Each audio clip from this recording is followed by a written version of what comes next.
سيئات أعمالنا من يهده الله فلا مضل له ومن يضلل فلا هادي له ونشهد أن لا إله إلا الله وحده لا شريك له ونشهد أن سيدنا ومولانا محمدا عبده ورسوله أما بعد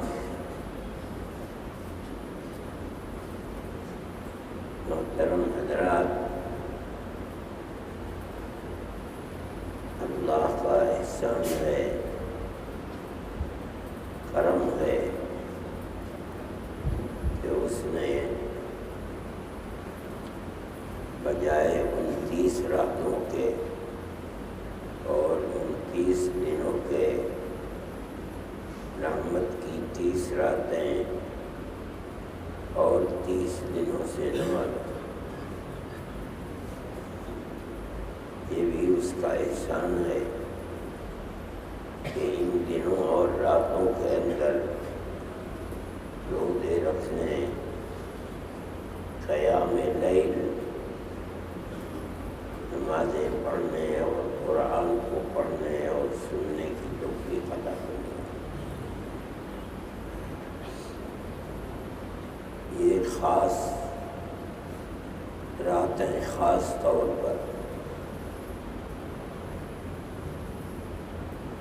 بہت زیادہ رحمت، اللہ کی عنایت، مغفرت، توبہ کی قبولیت کی راتیں تھیں۔ ہم نے ٹوٹی پھوٹی عبادت کر کے اللہ کو راضی رکھنا چاہا ہے۔ اس کی رحمت بے کرم سے ہمیں یہ امید ہے کہ اللہ ہماری اس کچی پکی عبادت کو انشاءاللہ قبولیت سے نوازے گا۔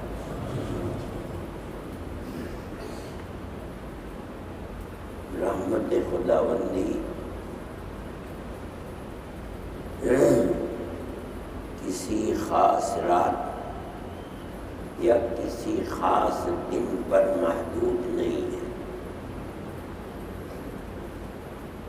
اللہ ارحم الراحمین ہے، ہمیشہ سے ہے، ہمیشہ رہے گا۔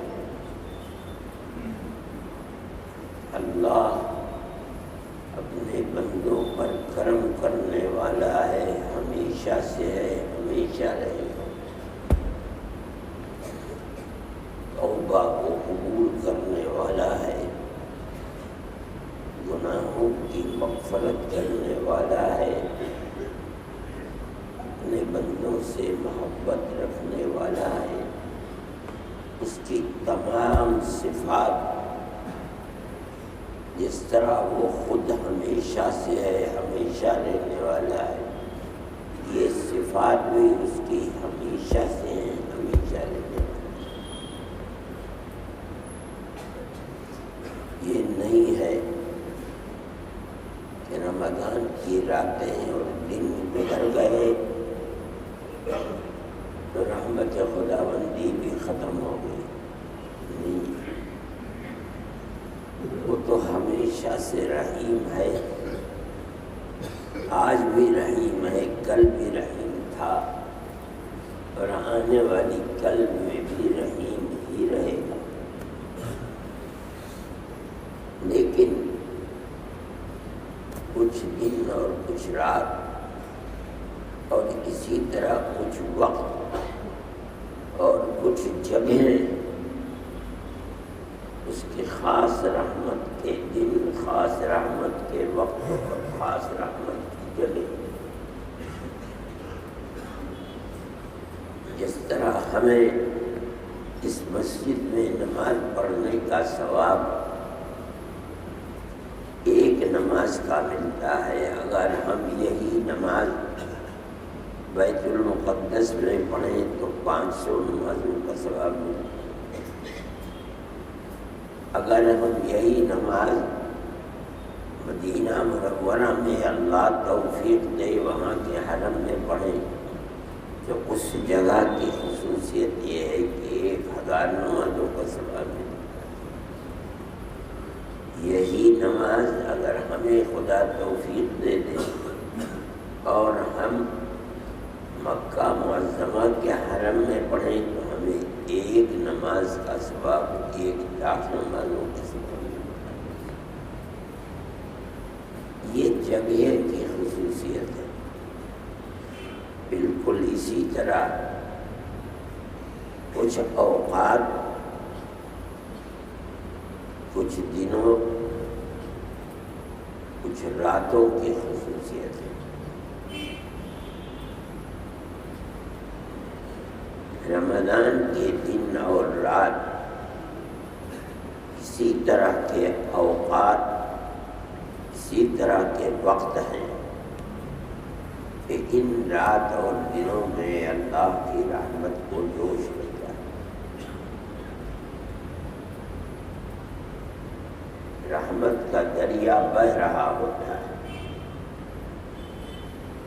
یہ نہیں کہ پہلے نہیں تھا، پہلے بھی تھا، یہ بھی نہیں کہ بعد میں نہیں رہے گا۔ اس کی رحمت لٹتی رہتی ہے اور وہ اپنے بندوں کے اوپر رحمت برساتا رہتا ہے۔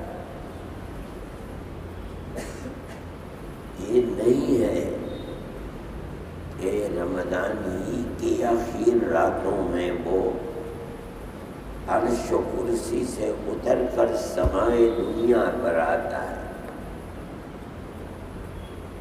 اور آ کر آواز لگاتا ہے، حل من مستغفر، کوئی ہے گناہوں کی معافی مانگنے والا تو میں اس کو معاف کر دوں۔ یہ رمضان کی خصوصیت نہیں ہے۔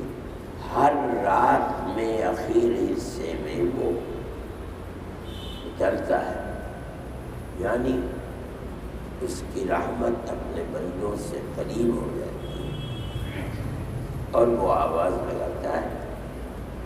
اللہ جس کسی کو توفیق دیتا ہے وہ اٹھتا ہے، بھیک مانگتا ہے، اللہ اس کو نوازتا ہے۔ یہ نہ سمجھنا چاہیے کہ ہم جو ذکر رمضان کی راتوں میں کرتے رہے ہیں، رمضان کی راتیں گزر گئیں اور وہ اللہ کی قبولیت اور رحمت کا جو چراغ تھا وہ گل ہو گیا۔ نہیں، اللہ کی رحمت کا چراغ کبھی گل نہیں ہوتا۔ وہ جیسا رحیم کل تھا، آج ہے، کل بھی رہے گا۔ ٹھیک ہے، وہ جو رحمت کی موج بڑھ رہی تھی اس کا زمانہ ختم ہو گیا۔ اگر پھر خدا توفیق دے گا اور رمضان تک زندہ رہا کوئی آدمی، پھر اللہ کی اس رحمت بے قرار سے حصہ لے گا۔ رحمت خداوندی ختم ہونے والی چیز نہیں ہے۔ آج بھی اگر ہم اللہ کی عبادت کر کے اور اس کو خوش کر لیں، اپنا رشتہ اس ارحم الراحمین سے اخلاص اور للہیت کے ساتھ جوڑ لیں، پھر اس کی رحمت ہمارے اوپر برسے گی۔ اس لیے کہ وہ تو ارحم الراحمین ہی ہے، یہ صفت ہے اس کی، وہ ہمیشہ ارحم الراحمین، جس سے راضی ہوتا ہے رحمت کو رات اور دن اس کے اوپر برساتا ہے۔ یہ سمجھنا چاہیے، اور اس لیے اپنے تعلق کو رمضان گزرنے کے بعد بھی اللہ کی ذات سے قائم کرنے کے لیے یا قائم رکھنے کے لیے جو پیدا ہوا ہے، برابر کوشش کرتے رہنا چاہیے اور اللہ سے بھیک مانگتے رہنا چاہیے۔ اے اللہ، جو توفیق آپ نے دی ہے برابر اس سلسلے کو قائم رکھیے،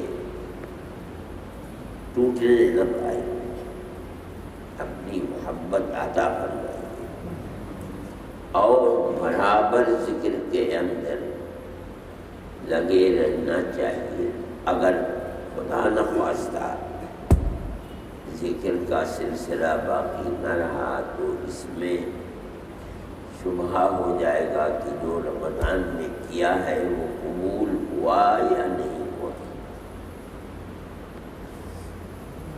اگر مداومت اور ہمیشگی ہے اور برابر جو توفیق رمضان میں ہوئی تھی وہ توفیق زندہ ہے اور ہو رہی ہے، تو سمجھنا چاہیے کہ اللہ نے جو رمضان میں توفیق دی تھی وہ مقبول ہے۔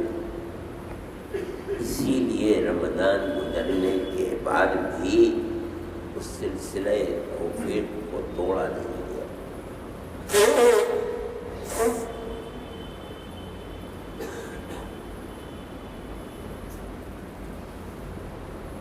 کوشش کرنی چاہیے۔ آج تو آخری دن ہے، چند گھنٹوں کے بعد یہ بھی ختم ہو جائے گا، مگر اللہ کی رحمت ختم ہونے والی ہے۔ راتوں کو جاگنے کا سلسلہ رہا، بار بار یہ ذکر آتا رہا کہ ہمارے آقا حضرت محمد صلی اللہ علیہ وسلم نے فرمایا ہے، للہ عتقاء فی کل لیلۃ من رمضان، او کما قال علیہ الصلاۃ والسلام، رمضان کی ہر رات میں اللہ کے پاس، اللہ کے یہاں آزاد ہونے والے لوگ ہیں، یعنی جہنم سے آزاد ہو کر جنت میں پہنچتے ہیں، پہنچائے جاتے ہیں۔ یہ اس مہینے کی خصوصیت ہے۔ گزرنے کے بعد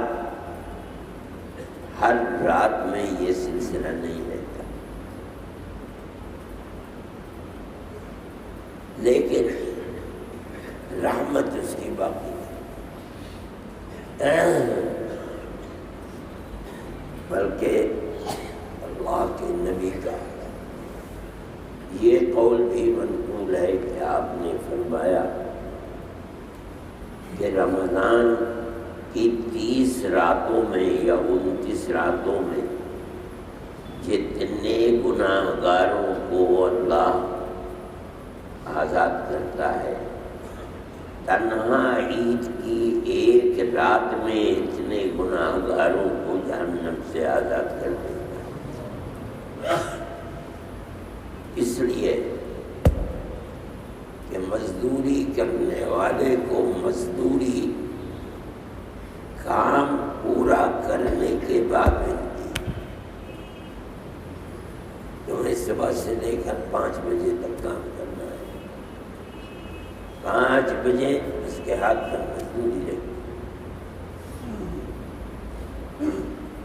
ہمارا جو فرض ہے رمضان کے روزے خاص طور پر، وہ تو غروب شمس پر جا کر ختم ہو گئے، اب ہمیں مزدوری ملنی ہے،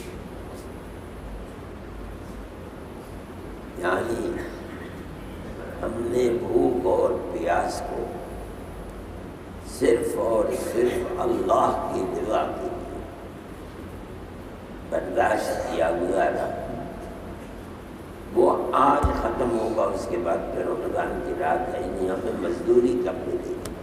اب وہ مزدوری ملے گی سب سے پہلی رات میں جو عید کی رات ہے۔ کیا ملے گی؟ ہر رات میں 1,00,000 10 لاکھ 50 لاکھ 1 لاکھ 1 کروڑ لا تعد ولا تحصیٰ لوگوں کو آزاد کرتے ہیں، سب کو ملا کر کے جتنوں کو آزاد کیا۔ اب رمضان پورا ہونے کے بعد مزدوری کی پہلی رات ہے، اس رات کے اندر اللہ اتنے لا تعد ولا تحصیٰ لوگوں کو آزاد کرتے ہیں۔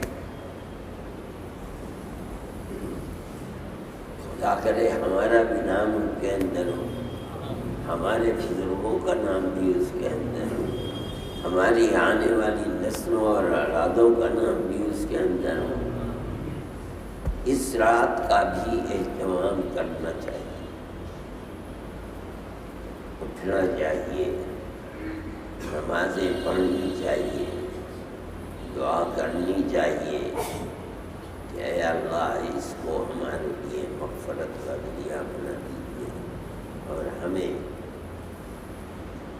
آزاد فرما دیجیے جہنم سے، جس کا مطلب یہ ہے کہ ہمارے گناہوں کی مغفرت فرما دیجیے، تبھی تو جائے گا آدمی جنت میں۔ پہلے تو سیاہ نام ہے اعمال سفید کیا جائے، وہ کیسے ہوگا؟ مغفرت ہے تیرے گناہوں کی، تو نے 30 روزے رکھے ہیں اور راتوں کو عبادت کی ہے، ہم تیرے گناہوں کی مغفرت کرتے ہیں، تیرے سیاہ نامہ اعمال کو سفید کرنے۔ اب مستحق ہوتا ہے آدمی کہ وہ جنت کا مستحق ہو۔ اس لیے اس رات کا بھی اہتمام کرنا چاہیے۔ اللہ نے ہمیں توفیق دی ہے، خدا آئندہ بھی توفیق دے، اور اگر موت کا وقت لکھا ہوا ہے تو اللہ حسن خاتمہ میسر کرے۔ یہ تو بات روز کی جو ہوتی تھی اس سے متعلق ہے، باقی یہاں نمازوں کے اوقات متعین ہیں۔ جو اعلان ہوا تھا وہ یہ ہے کہ 7 بجے نماز ہوگی عیدگاہ میں، 7:30 بجے نماز ہوگی مسجد رشید میں، اور 8 بجے نماز ہوگی شہر کی جامع مسجد میں۔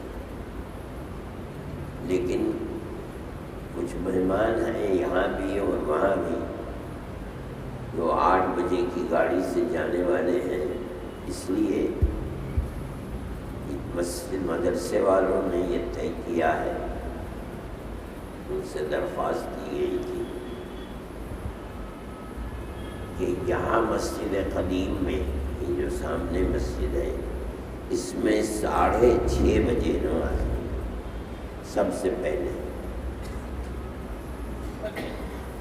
جو لوگ جانا چاہتے ہیں، سویرے گاڑی ہے ان کی، ان مسجدوں میں نماز پڑھ کر ان کو گاڑی نہیں ملے گی، تو پھر ان کے لیے یہ انتظام کیا گیا ہے کہ فجر کی نماز کے تھوڑی دیر کے بعد، میرے خیال میں فجر کی نماز 6 بجے ہوگی، 6 بجے ہوگی شاید، 5:30 بجے ہوگی، اس کے 1 گھنٹے کے بعد یہاں ہو جائے گا۔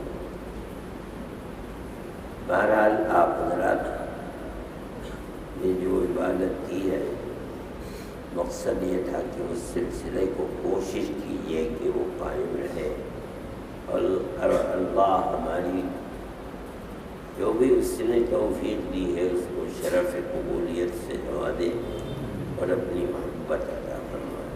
آخر دعوانا